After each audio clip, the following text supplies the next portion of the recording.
Bonjour à tous, ravi de vous retrouver pour une nouvelle émission La vie en Vosges. Cette semaine, nous allons nous intéresser au patrimoine.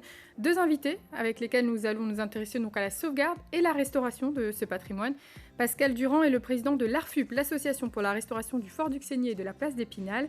Un passionné de train également, nous allons voir ça. À ses côtés, Xavier Duru est président, lui, de l'association Les Amis du Vieux Fontenoy. Tous deux œuvrent pour que le patrimoine soit connu et surtout conservé au maximum. Comment fonctionnent ces associations ? Quelles sont les difficultés qu'elles rencontrent ? On a 26 minutes pour le découvrir. Bonsoir messieurs. Bonsoir. Bonsoir. Merci d'être sur notre plateau. Alors, une question simple pour commencer. Quand vous entendez le mot patrimoine, qu'est-ce que ça vous évoque, Pascal ? Ça m'évoque les vieilles pierres. C'est systématique, les vieilles pierres. C'est comme ça que je suis rentré dans la préservation du patrimoine. Évidemment, ça m'invoque les forts, puisque c'est quelque chose que je vis depuis quand même pas mal d'années. Mais voilà, le patrimoine, il n'y a pas que ça. J'ai aussi fait partie d'autres associations de préservation et de restauration de moulins. C'est très large, c'est le très large, patrimoine. tout à fait. Pour vous, Xavier, le patrimoine, les pierres aussi, ce qui vous vient de réalité ? Oui, bien sûr. Et c'est surtout un reflet de l'histoire, de notre histoire, et pour ce qui concerne la fortification, les efforts perpétuels que les hommes ont pu consentir, et les privations aussi, pour essayer de sauvegarder un village, un bourg ou des frontières. C'est essentiellement le rôle de la protection et la quantité d'énergie, la débauche d'énergie et de moyens qu'on a pu consacrer à toutes les époques, que ce soit, et bien sûr, et la débauche financière parfois, pour se protéger. Et c'est tellement la trace de notre histoire, c'est même ça qui m'intéresse le plus que la pierre par elle-même, quoi. Voilà, conserver puis retrouver un petit peu cette histoire le passé. Et puis il faut dire que dans les Vosges, en termes de patrimoine, on est plutôt bien lotis. il y a de quoi faire. Et il y a beaucoup d'associations patrimoniales, justement, avec qui on a des liens. Est-ce qu'entre associations, on s'échange des informations, est-ce qu'on se soutient ou est-ce qu'on a déjà bien à faire avec... Pas assez, je trouve. Pas assez, parce que vous et moi, on est presque on parle toujours de la fortification. On est aux deux extrémités de la chaîne. Nous, on est les plus anciens, fin du Xe siècle. Et vous êtes pratiquement les plus récents. Il y a 9 siècles qui nous séparent, et pourtant, c'est les mêmes exigences de protection et d'édification, de fortification pour se préserver, quoi. On le fait quand même occasionnellement, puisqu'on est quand même support au travers des documentations qu'on a pu recueillir et préserver. On est comme support au bénéfice d'autres associations. Donc effectivement, on collabore bien entendu avec d'autres associations, qu'elles soient dans les Vosges ou à l'extérieur du département, pour apporter les connaissances qu'on a pu récupérer. Alors l'association des AVF, Xavier, Amis du Vieux Fontenoy, a été créée en 1978, à votre initiative avec d'autres personnes. Avec un ami du village aussi. Clairement, l'objectif principal quand vous avez créé cette association, c'était de faire vivre... les vestiges de ce château. Voilà, qui partait à la dérive et dont chaque hiver, voyait des pans entiers s'effondrer. Et on s'est dit, on ne peut pas laisser cette trace patrimoniale disparaître, parce que d'abord, le village lui doit la moitié de son nom, et sa naissance, puisque la naissance de ce bourg castral, qui est un des premiers bourgs castraux qu'on recense en Lorraine, on ne pouvait pas laisser disparaître ça, quoi. Donc on s'est attelé à cette tâche, avec des petits moyens au début, et là, le cœur de l'ouvrage, c'est vraiment la protection de ce donjon, de cette carré-tour de la fin du Xe siècle, si l'on en croit une datation, à l'initiative de Cédric Moulis, qui est maintenant docteur en histoire et qui travaille à l'université de Nancy 2. Et c'est grâce à lui qu'on a réussi à avoir toutes les analyses. Il a prélevé, sur le plan du château d'ailleurs, prélevé des charbons de bois dans les mortiers, et ça nous donne une fourchette, c'est pas à l'année près, bien entendu, une datation carbone 14, et une date de construction avec un pic de probabilité autour de 980, ce qui en fait le plus ancien encore recensé en Lorraine. et dans tout Voilà. le Grand Est. Vous œuvrez vraiment pour la sauvegarde du plus vieux donjon de Lorraine. Qu'est-ce qu'on sait de son histoire? Alors, on ne va pas rentrer, bien évidemment, dans tous les détails, on n'aurait pas le temps, mais qu'est-ce qu'on des éléments clés? Rapidement, on a une possession des comtes de Toul, des évêques de Toul au démarrage. On ne sait pas la raison pour laquelle, si loin de leur base, ils possèdent ce finage, sauf que on est toujours on est sur une frontière entre Lorraine et Franche-Comté, et sur une voie de passage qui est cette rivière du Connet, qui fait la jonction très facile avec le bassin de la Moselle. Donc on a une voie nord-sud qui est un passage qu'on retrouve à toutes les époques, et dont le dernier avatar, si on peut dire ça, c'est le canal des Vosges, puisque quand après la guerre de 70, il va falloir relier le bassin de la Saône, et puis ce qui reste de la Lorraine, on va passer avec ce canal par la vallée du Connet pour revenir sur la vallée de la Moselle. Donc c'est un axe nord-sud très ancien qu'on doit défendre. On est à la fois sur une frontière et sur un passage. C'est le paradoxe, c'est le verrou ou c'est le passage. Donc on concilie les deux. Une histoire très riche. C'est le cas également du côté des sites dont s'occupe l'ARFUP. Il y en a plusieurs, notamment le fort d'Uxonnier, le fort de Bois-l'Abbé également. Oui. Histoire toutes les deux très, très importante. Oui, tout à fait. En fait, ces forts-là, donc, ils ont été mis en place après la guerre de 1870, après l'annexion de l'Alsace et d'une partie de la Lorraine, où il fallait recréer une frontière défensive, puisqu'on avait perdu tout ce qui avait été construit à l'approche du Rhin et en Moselle. Et donc, dans la reconstruction de toute cette frontière, Épinal, ancienne place forte, a été choisi pour créer une nouvelle place forte avec 16 forts tout autour, plus des forts d'arrêt le long de la crête de la Moselle, sur la partie amont de la Moselle. Et donc Uxonnier abrite 2 forts sur les 3 du saillant ouest. Donc le fort d'Uxonnier qui a été modernisé après sa construction à plusieurs reprises, et le fort de Bois-l'Abbé qui lui est resté dans son état d'origine. Resté dans son jus. Voilà, dans son jus, pierre de taille. Alors qu'est-ce qui vous a donné, vous, qu'est-ce qui vous a passionné pour ce domaine? Qu'est-ce qui vous a donné envie de rejoindre l'ARFUP? Moi, je fais partie de l'ARFUP depuis 1994. C'est plutôt l'aspect train qui m'a fait venir vers l'ARFUP, puisque j'étais déjà passionné de train depuis plusieurs années. J'avais déjà fait mes preuves dans d'autres associations. Et puis, en arrivant dans le département, parce que je ne suis pas originaire des Vosges, en arrivant dans le département, il y avait déjà dans les lignes directrices de l'association la possibilité de remettre en place un petit morceau de voie ferrée, potentiellement en direction du fort de Bois-l'Abbé, qui n'était pas encore géré par l'association. Et c'est ça qui m'a décidé de participer aux œuvres de l'ARFUP, et voilà. Et depuis, vous n'êtes plus parti, c'est que ça fonctionne bien. On reparlera bien évidemment du train juste après, mais on souligne peut-être pas assez l'importance de ces associations comme les vôtres, qui permettent de partager, de conserver, de sauvegarder ce patrimoine. Est-ce que vous sentez une reconnaissance ou en tout cas l'intérêt? Est-ce que l'intérêt est compris par le grand public de ces associations patrimoniales? Difficilement. Les gens... Les personnes qui viennent visiter nos sites ne se préoccupent pas trop de l'aspect du bénévolat. Ils voient surtout le rendu, ce qu'ils ont devant les yeux, l'histoire qu'on leur raconte. Mais au-delà de ça, je pense que les gens ont du mal de voir le temps qui est passé par les équipes de bénévoles pour travailler, entretenir, mettre en valeur ces sites-là, malheureusement. Et je pense même que la société en elle-même a du mal à faire connaître justement tous les métiers, toutes les actions de bénévoles qui sont mises en œuvre et qui représentent des milliers d'heures. Pour l'ARFUP, ça représente des milliers d'heures au travers des bénévoles. On parle des moyens humains, il y a les moyens financiers, on va en parler juste après, mais je vous propose qu'on regarde un reportage avant. 1000 ans d'histoire, c'est son nom, il s'intéresse à un monument spinalien, on en reparle juste après. Le reportage est signé Anthony Sapp et Anne Didier. Entre les places de Lattre et Edmond-Henri à Épinal, 1000 ans d'histoire nous contemplent, consacrée par le pape Léon IX en 1050. D'abord église romane, puis gothique, classée monument historique au milieu du 19e siècle.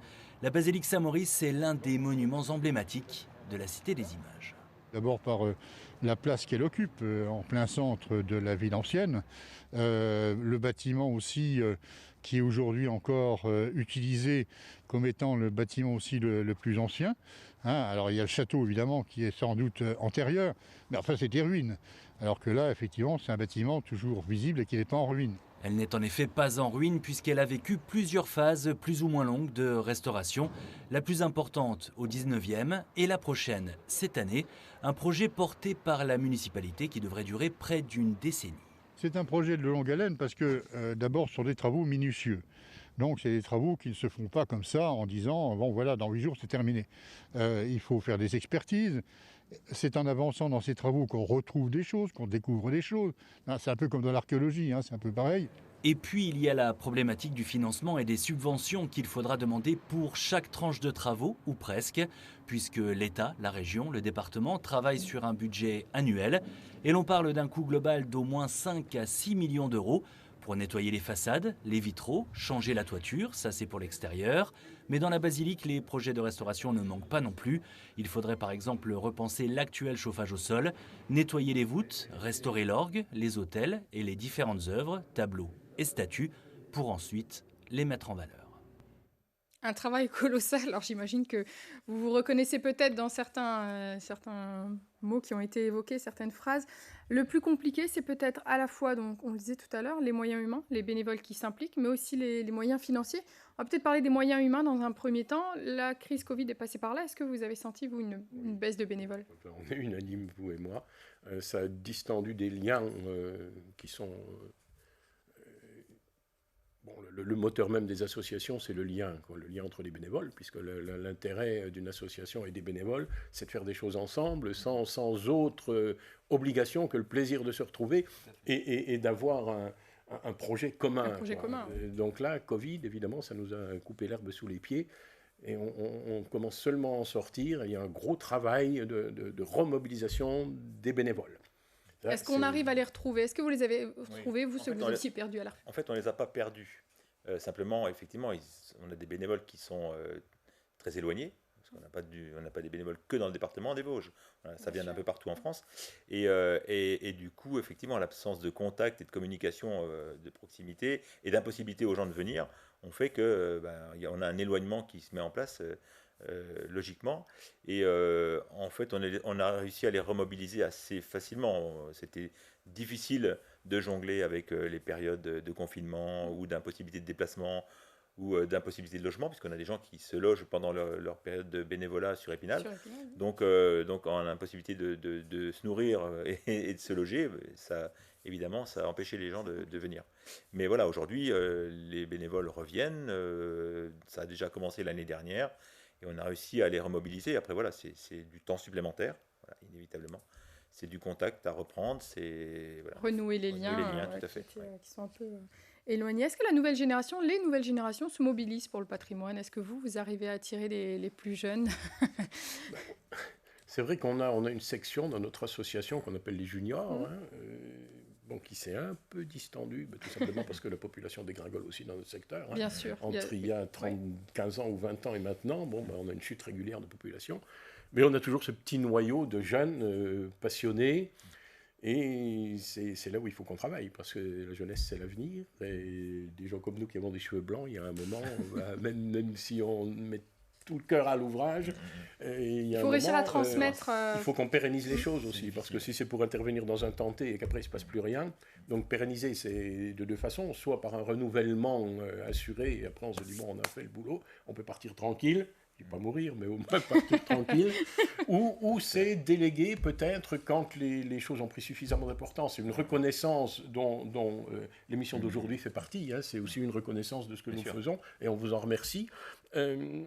C'est peut-être après un organisme officiel qui en prend le recours, soit une commune qui dit tiens, effectivement, ou une collectivité qui dit ça c'est quand même intéressant sur le plan de notre développement culturel et patrimonial. Donc on aide l'association dans un premier temps et après on continuera sur cette lancée, quoi. Ça c'est un peu l'espoir, je pense, de toutes nos assos.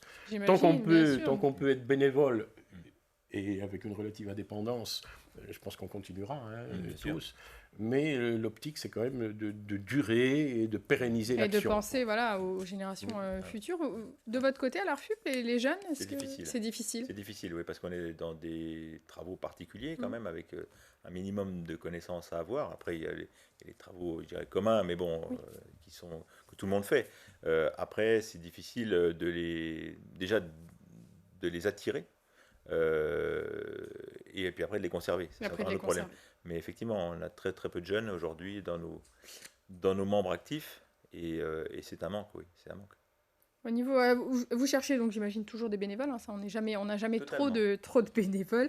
Vous en cherchez aussi pour vous occuper du jardin médiéval, parce que donc à côté du donjon il y a un jardin médiéval. Oui, alors ça, je ne vais pas en parler savamment parce que ce n'est pas du tout ma partie. Mais il y a quand même un il y a jardin. un jardin médiéval et c'est vrai que dans l'association, il y a des gens qui sont plus intéressés par le jardin, d'autres plus par la maçonnerie, donc on n'a pas de préférence ni de C'est ça, voilà, racisme. Hein, mais il en faut pour tout le monde. effectivement, le jardin médiéval, il était un peu en déshérence et c'est aussi un gros travail parce que, c'est, comme vous le soulignez, c'est toujours un travail de bénévole. Bon, on voit là une petite Quelques image images, d'ailleurs. Donc c'est le temps éternellement qu'on y passe, et ce qui nous vaut parfois des réflexions familiales. Ah, bah ça c'est. Alors il y a le temps, mais il y a aussi l'argent. Hein. Si tu consacrais à la maison autant de temps que tu en consacres au château, on vivrait dans un palais. Enfin, bref, je suis quand même soutenu et beaucoup aidé par mon épouse. Je ne voudrais pas lui jeter l'anathème. Mais c'est très chronophage. C'est chronophage, c'est sûr. Alors d'un point de vue financier, comment s'en sortent ces associations? Donc on le voyait dans le reportage, il faut demander des aides donc, aux collectivités, aux régions, aux départements, la Fondation du patrimoine. Comment vous arrivez à joindre les deux bouts, j'ai envie de dire? Tout dépend du type de projet qu'on veut mettre en œuvre. Et effectivement, si on met en œuvre un projet sur le monument historique, puisque nos deux forts sont inscrits à l'inventaire, on ne pourra pas avoir d'aide supplémentaire de la Fondation du patrimoine, par exemple, mais elle peut être là en tant que support pour gérer tout ce qui est souscription et mécénat. Au-delà de ça, oui, les aides qu'on demande, c'est auprès de nos collectivités classiques, donc la commune, le département, la région. Il arrive qu'on fasse des demandes d'aide sur les fonds européens également. Et puis, sur les deux derniers projets qu'on a mobilisés, donc c'est la souscription auprès de la Fondation du patrimoine qui a été mise en œuvre et qui effectivement nous rapporte quand même pas mal d'argent, et à condition bien sûr de savoir la faire vivre, parce qu'il faut faire vivre une souscription. De votre côté, les amis du Fontenoy? On fait feu de tout bois, hein, c'est-à-dire que on est tous à la même enseigne, je pense. C'est ce qu'on récolte à travers les visites, la vente de livres, parce qu'on édite des petits livres d'histoire aussi. Ça, c'est une petite partie. Il y a des gens, des bénévoles qui nous aident. Par exemple, on avait un peintre qui nous faisait des aquarelles qu'on vendait au bénéfice du château. C'est du mécénat, alors du mécénat d'entreprise ou même privé, parce que depuis plusieurs années, on travaille à fidéliser des mécènes qu'on reconduit d'année en année. Ça, c'est une grosse part.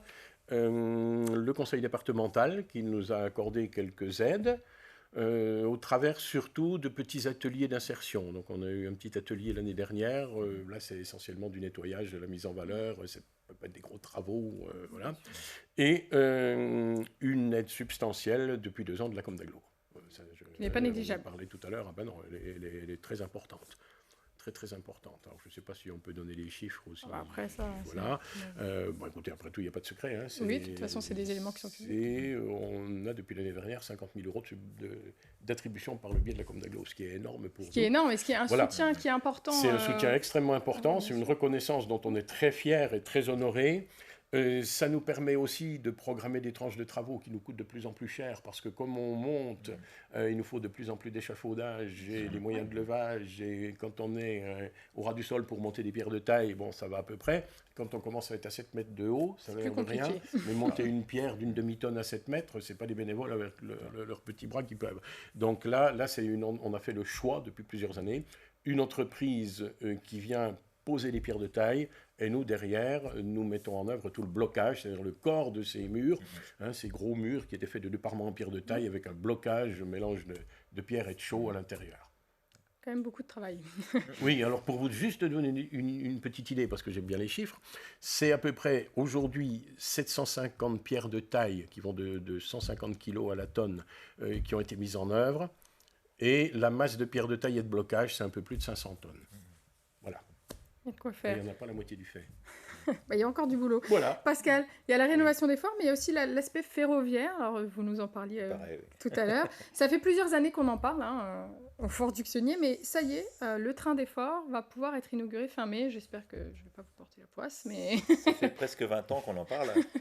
Que le projet a été élaboré début des années 2000 et il a débuté physiquement sur le terrain à partir de 2004-2005, où là, c'est majoritairement les bénévoles, une fois de plus, qui ont posé la voie ferrée après intervention d'une entreprise qui avait créé la plateforme ferroviaire. Et là, je ne vais pas être avare de chiffres non plus, puisque ça a été un peu plus de 2000 traverses qu'il a fallu percer, poser, aligner les barres de 12 mètres de rail. Donc on a déjà eu la visite de Vosges Télévision d'ailleurs à ce sujet-là, avec un très beau reportage qui reste dans les mémoires. Et oui, donc 20 ans, presque 20 ans après, on arrive au bout, heureusement. Alors ça aurait été mieux si ça avait été un peu plus tôt, mais le Covid est passé par là, entre autres, et puis les financements aussi, parce qu'il faut trouver un peu d'argent. Et là, je veux dire, on ne désespère pas, parce qu'il reste encore des petites choses à caler d'ici la fin du mois de mai, et notamment une chose majeure qui est l'autorisation de monsieur le préfet pour être autorisé à transporter du public dans nos véhicules. Donc l'inauguration, oui, elle est prévue à la fin du mois de mai, du 26 au 29 mai 2022. Et là, je reste sur mes dires et je prononce la date très officiellement. C'était vraiment un travail colossal que vous avez mené avec beaucoup de passion. Il y a eu énormément d'heures de recherche pour retrouver tous ces éléments, tous ces rails, tous ces locaux tracteurs. Enfin, voilà, c'est vraiment un travail global et très conséquent. Oui, je dis 20 ans, mais en fait c'est plus que 20 ans parce qu'on a commencé à faire les premières recherches dans les années 96-97. On a pu aller récupérer, on a passé, je crois, 13 week-ends de mémoire à aller récupérer, démonter des rails sur Toul, donc c'est pas la porte à côté. On a également été chercher du matériel en Alsace, et le cotracteur, on est allé les chercher en Moselle, trouver des partenariats avec d'autres associations pour faire venir notamment une locomotive à vapeur, pour aider à l'inauguration, aller rechercher d'autres matériels encore de la Première Guerre mondiale qui sont uniques. Donc voilà, c'est beaucoup de temps. Un de vos confrères de la presse écrite a écrit il y a peu de temps, Pascal Durand, il a 3 vies et 8 clones. Et ça, c'est quelqu'un de notre association qui me l'avait dit un jour, en disant mais comment tu fais, je comprends pas, c'est pas possible. Et on te voit partout, dans la presse, sur Internet. C'est là où j'avais répondu oui, j'ai des clones. Mais voilà, oui, c'est. Il faut vraiment être passionné de toute façon quand on travaille quand on est investi dans un milieu comme celui-ci. Je pense que sans la passion, on n'arrive pas là où vous en êtes aujourd'hui, certainement, pour les deux associations. C'est le cas aussi aux Amis du Vieux-Fontenoy. Ça donne quand même des satisfactions, quoi, du devoir accompli, même si c'est un devoir très... un devoir moral, un peu redondant, mais on est légitimement fiers de ce qu'on fait, quoi. C'est pas de l'orgueil, mais on se dit, bon, on a fait, on a apporté notre petit truc notre petite pierre à pour l'édifice, une préservation importante de ce qui fait notre histoire, et le patrimoine, c'est quand même au premier titre notre histoire commune, quoi.